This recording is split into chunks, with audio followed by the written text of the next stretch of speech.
नमस्कार दोस्तों, पटना बिहार समाचार में आपका हार्दिक स्वागत है। तो चलिए देखते हैं और जानते हैं बिहार की 25 बड़ी खबरों के बारे में। बिहार में 13 जून तक भारी बारिश की चेतावनी, लोगों के मोबाइल फोन पर भेजा गया अलर्ट। मुजफ्फरपुर मधुबनी में बारिश, खगड़िया में बादल छाए। मौसम विभाग ने 13 जून तक बिहार में बारिश की चेतावनी जारी की है। इसे लेकर लोगों के फोन पर वार्निंग मैसेज भी भेजा गया है। मौसम विभाग के अनुसार वेस्टर्न डिस्टर्बेंस के असर से 13 तारीख तक उत्तर पश्चिम भारत में बारिश का दौर जारी रहने की संभावना है। साथ ही 11 और 12 जून 2026 को तेज हवाओं 50 से 60 किलोमीटर प्रति घंटा के साथ आंधी तूफान और ओलावृष्टि की भी आशंका है। मौसम विभाग ने आज प्रदेश के 24 जिलों में आंधी बारिश का ऑरेंज अलर्ट जारी किया है, जबकि 9 जिलों में येलो अलर्ट है। 94.29 लाख पेंशनधारियों के खातों में पहुंचे 1096 करोड़ रुपए। मुख्यमंत्री सम्राट ने डीबीटी से जारी किया मई माह की पेंशन। जिला प्रखंड स्तर पर विशेष कार्यक्रम। बिहार सरकार के समाज कल्याण विभाग द्वारा संचालित सामाजिक सुरक्षा पेंशन योजना के तहत मुख्यमंत्री सम्राट चौधरी ने आज डायरेक्ट बेनिफिट ट्रांसफर डीबीटी के माध्यम से मई माह की पेंशन राशि का हस्तांतरण किया। इस अवसर पर आयोजित कार्यक्रम में बताया गया कि राज्य के 94.29 लाख पेंशनधारियों के खातों में कुल 1096.44 करोड़ रुपए की राशि सीधे भेजी गई। मुख्यमंत्री ने कहा कि सरकार वृद्धजनों, दिव्यांगजनों, विधवाओं और अन्य पात्र लाभार्थियों को समय पर सामाजिक सुरक्षा पेंशन उपलब्ध कराने के लिए प्रतिबद्ध है। कार्यक्रम का सीधा प्रसारण राज्य भर के जिला एवं प्रखंड मुख्यालयों में किया गया, जहां बड़ी संख्या में पेंशनधारियों ने भाग लेकर राशि अंतरण कार्यक्रम को देखा और सुना। बिहार वित्तीय संकट से जूझ रहा, तेजस्वी का सरकार से सवाल। नौसिखिए मुख्यमंत्री गैर जरूरी मुद्दों में उलझे, पेंशन के लिए आकस्मिकता निधि से रकम क्यों निकाले। सामाजिक सुरक्षा पेंशन योजना की राशि लाभार्थियों के खातों में ट्रांसफर किए जाने से पहले नेता प्रतिपक्ष तेजस्वी यादव ने बिहार सरकार की वित्तीय स्थिति को लेकर बड़ा सवाल खड़ा कर दिया है। उन्होंने सोशल मीडिया प्लेटफॉर्म एक्स पर पोस्ट करते हुए पूछा कि क्या बिहार दिवालिया होने की कगार पर पहुंच गया है और क्या डबल इंजन सरकार की नीतियों के कारण राज्य में वित्तीय आपातकाल जैसी स्थिति बनने वाली है। आईएएस संजीव हंस की गिरफ्तारी के लिए रेड घर और ऑफिस में नहीं मिले। टेंडर घोटाले में पटना से ऋषुश्री के 3 मददगार गिरफ्तार। बिहार में हुए टेंडर घोटाला में स्पेशल विजिलेंस यूनिट एसवीयू ने कार्रवाई करते हुए 3 बड़ी गिरफ्तारी की है।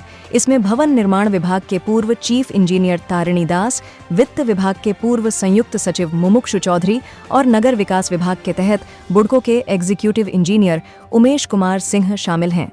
इन तीनों के पास से भ्रष्टाचार के जरिए काली कमाई के कुल 11.53 करोड़ रुपए मिले थे। इन सब पर भ्रष्टाचार के मामले में कार्रवाई हुई है। बुधवार को एसवीयू के एडीजी पंकज कुमार दराद ने इसकी पुष्टि की है।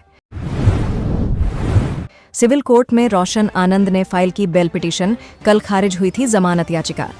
खान सर के गार्ड्स को कोर्ट से नहीं मिली राहत, रोशन आनंद ने डिस्ट्रिक्ट जज के यहां जमानत याचिका लगाई है।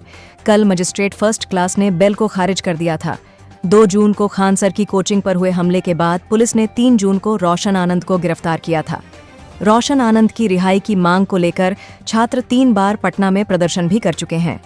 मंगलवार को प्रदर्शन के दौरान छात्रों ने कहा कि बिना किसी जांच कमेटी के आप किसी को जेल में डाल देते हैं, जांच कीजिए फिर एक्शन लीजिए। रोशन सर के हजारों सर के जीवन का सवाल है, सरकार को इसमें दखल करना चाहिए। एक को जेल और दूसरे को बेल, ये कैसी कार्रवाई। जो गोली चलवाता है वो बाहर है, जिसने कुछ नहीं किया, मौके पर मौजूद भी नहीं था, वो जेल में है। दिल्ली में जुटेंगे एनडीए शासित राज्यों के मुख्यमंत्री और उप मुख्यमंत्री। बिहार सीएम सम्राट चौधरी सहित दोनों डिप्टी सीएम होंगे शामिल। विकसित भारत अभियान पर होगा मंथन। नई दिल्ली में प्रधानमंत्री नरेंद्र मोदी की अध्यक्षता में होने वाली एनडीए शासित राज्यों के मुख्यमंत्री और उप मुख्यमंत्रियों की अहम बैठक में बिहार से मुख्यमंत्री सम्राट चौधरी, उप मुख्यमंत्री विजय चौधरी और वरिष्ठ मंत्री विजेंद्र यादव शामिल होंगे। बैठक को केंद्र और राज्यों के बीच बेहतर समन्वय, आगामी विकास और राजनीतिक एजेंडे के लिहाज से बेहद महत्वपूर्ण माना जा रहा है। संजय यादव ने लठैत पार्टी को हाईटेक बनाया। आरजेडी विधायक के बयान पर भड़कीं रोहिणी, बोली उसने परिवार में फूट डाली, पार्टी को कमजोर किया। लालू प्रसाद यादव की बेटी रोहिणी आचार्य ने एक बार फिर संजय यादव पर निशाना साधा है। रोहिणी ने सोशल मीडिया प्लेटफॉर्म एक्स पर लिखा कि संजय यादव ने राजद को बर्बादी की कगार पर पहुंचा दिया है, लालू परिवार में फूट डालने का काम किया है। दरअसल रोहिणी की यह प्रतिक्रिया गया से राजद विधायक सर्वजीत कुमार के एक पॉडकास्ट में दिए गए बयान के बाद आई है। पॉडकास्ट में सर्वजीत ने कहा था, संजय यादव ने लठैतों की पार्टी को हाईटेक पार्टी बना दिया।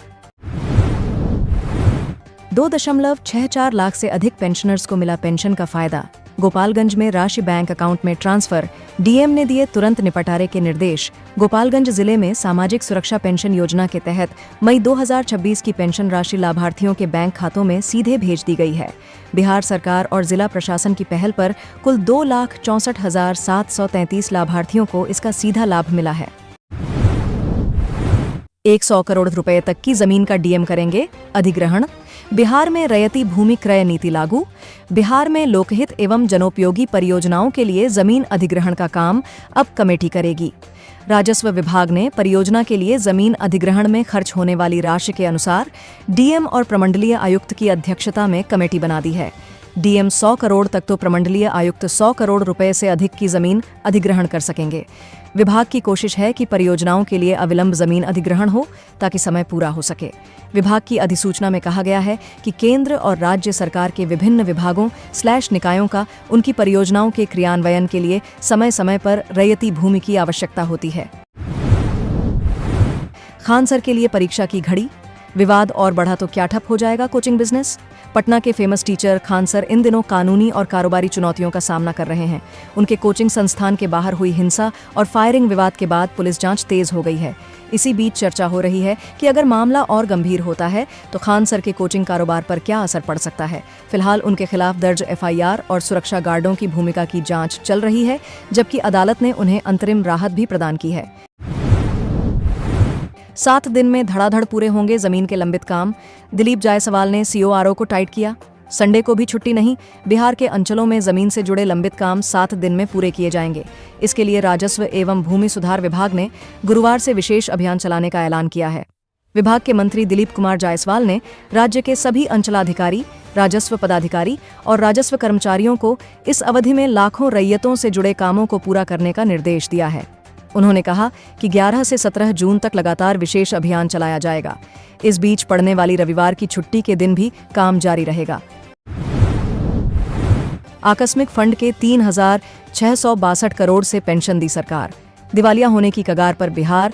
राष्ट्रीय जनता दल आरजेडी और बिहार विधानसभा में विपक्ष के नेता तेजस्वी यादव ने सामाजिक सुरक्षा पेंशन देने के लिए सम्राट चौधरी कैबिनेट द्वारा बिहार आकस्मिक निधि से 3,662 करोड़ रुपए निकालने की मंजूरी को आधार बनाकर राज्य सरकार से सवाल पूछा है कि क्या बिहार दिवालिया होने की कगार पर है।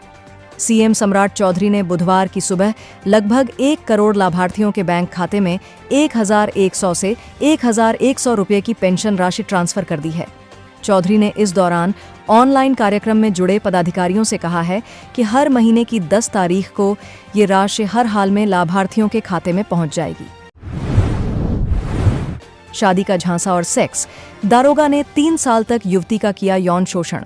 नौकरी से बर्खास्त। बिहार के मुजफ्फरपुर में वर्दी पर बड़ा दाग लग गया है।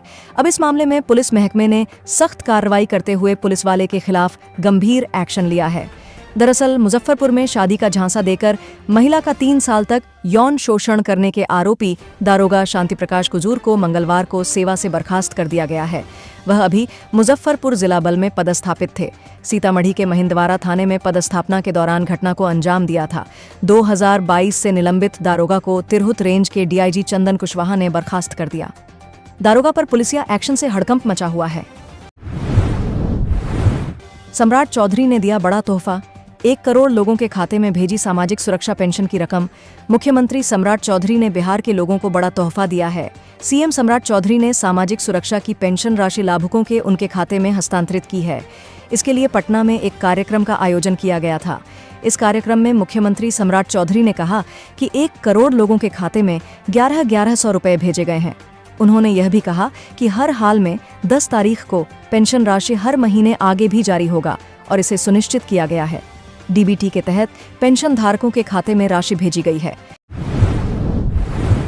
BIT मेसरा ड्रॉपआउट निशांत कुमार 12वीं पास हैं। अधूरी छोड़ दी थी इंजीनियरिंग की पढ़ाई। जनता दल यूनाइटेड JDU के राष्ट्रीय अध्यक्ष और पूर्व मुख्यमंत्री नीतीश कुमार के बेटे एवं बिहार के स्वास्थ्य मंत्री निशांत कुमार 12वीं पास हैं। निशांत कुमार को लेकर आम लोगों के बीच यह धारणा रही है कि वो इंजीनियरिंग की डिग्री रखते हैं, लेकिन MLSE चुनाव के लिए दाखिल हलफनामा में निशांत कुमार ने बताया है कि वो BIT मेसरा के ड्रॉप आउट हैं। उन्होंने इंजीनियरिंग की पढ़ाई बीच में ही छोड़ दी थी। बिहार विधान परिषद चुनाव में निशांत के एफिडेविट से यह भ्रम टूट गया है कि निशांत भी नीतीश की तरह इंजीनियर हैं। एफिडेविट में निशांत ने बताया है कि उन्होंने BIT मेसरा में एडमिशन लिया था, लेकिन 8 सेमेस्टर के कोर्स में 5 सेमेस्टर के बाद पढ़ाई छोड़ दी थी।